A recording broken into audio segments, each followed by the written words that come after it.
నల్గొండ జిల్లా కొండమల్లెపల్లి జిల్లా పరిషత్ హై స్కూల్లో దారుణం జరిగింది. నాంపల్లి మండలం బండ తిమ్మాపురం గ్రామానికి చెందిన విద్యార్థి రామ్ చరణ్ కొండమల్లెపల్లిలోని ఓ ప్రైవేట్ స్కూల్లో 8వ తరగతి చదువుతున్నాడు. ఈ రోజు స్కూల్ ఓపెనింగ్ కావడంతో స్కూల్ పక్కనే ఇల్లు కావడంతో ఆడుకోవడానికి స్కూల్ వద్దకు వెళ్లిన రామ్ చరణ్ ని స్కూల్ ఉపాధ్యాయులు పిలిచి గేట్ కి తోరణాలు కట్టమన్నారు. తోరణం కట్టడానికి వెళ్లిన బాలుడు రామ్ చరణ్ విద్యుద్ఘాతానికి గురయ్యాడు. వెంటనే ఆ బాలుడిని దేవరకొండలోని ఓ ప్రైవేట్ ఆసుపత్రికి తరలించిన ఉపాధ్యాయులు చికిత్స అందిస్తున్నారు. బాలుడు రామ్ చరణ్ పరిస్థితి నిలకడగా ఉందని హాస్పిటల్ వైద్యులు తెలిపారు.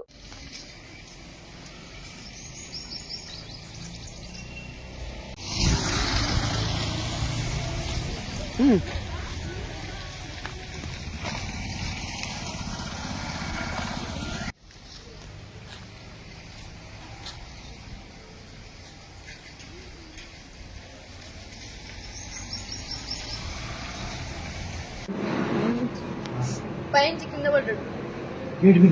గేట్ నుంచి పైకి ఎక్కించిన వాడిని